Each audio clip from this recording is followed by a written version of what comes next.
He was a captive in a foreign land, a man who would not bow, who read the writing on the wall and walked out of a den of lions alive. Through him, kings would learn who truly rules the earth. This is the complete story of Daniel.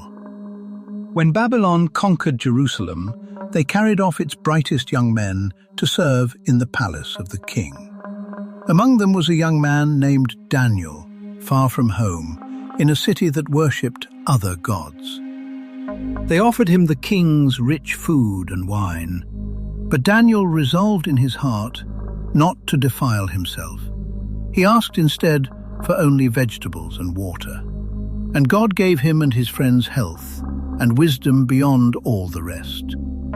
When they stood before King Nebuchadnezzar, he found them 10 times wiser than all the wise men of his kingdom. And so Daniel rose to serve in the court of Babylon. Then the king was troubled by a dream he could not understand, and he demanded that his wise men tell him both the dream and its meaning, or be destroyed. None of them could. But Daniel asked for time and turned to God. In the night, God revealed the mystery to Daniel. He stood before the king and described a great statue of gold and silver, bronze and iron, and a stone that shattered it, kingdoms that would rise and fall, but one kingdom that would never end. The king was astonished. He fell down before Daniel and declared, "Truly your God is the God of gods and the Lord of kings." And he raised Daniel high, a ruler over the province of Babylon. But pride grew in the land. The king built a great golden statue and commanded that everyone bow down and worship it, or be thrown into a blazing furnace. And the music played, and the whole nation fell to its knees. But 3 of Daniel's friends would not bow. They said, "Our God is able to save us. But even if he does not, we will never serve your gods or worship your image of gold." In fury, the king had the furnace heated 7 times hotter, and the 3 men were bound and thrown into the roaring flames. So hot it killed the soldiers who carried them. But the king leaped up in amazement. "Did we not throw 3 men in?" he cried. "Yet I see 4, walking unbound in the fire, and the 4th is like a son of the gods."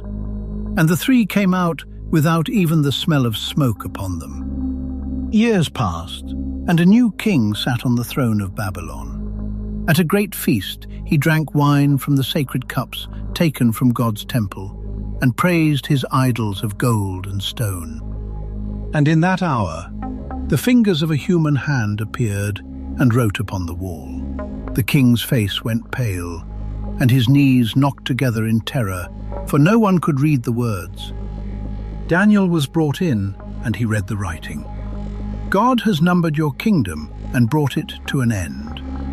You have been weighed on the scales and found wanting."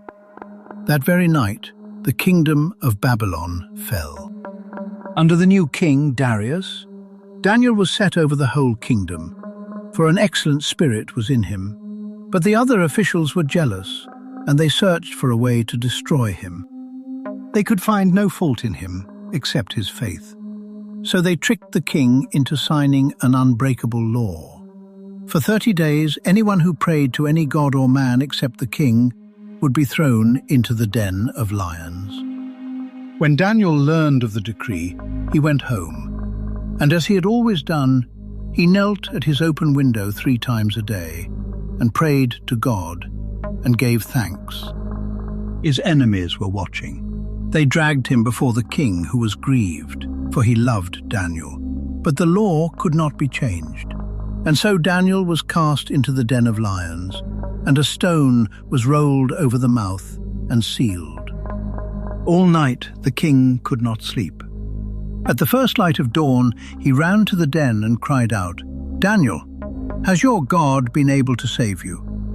And a voice answered from the darkness, "My God sent his angel and shut the lions' mouths. They have not harmed me." Daniel was lifted out without a wound, for he had trusted in his God.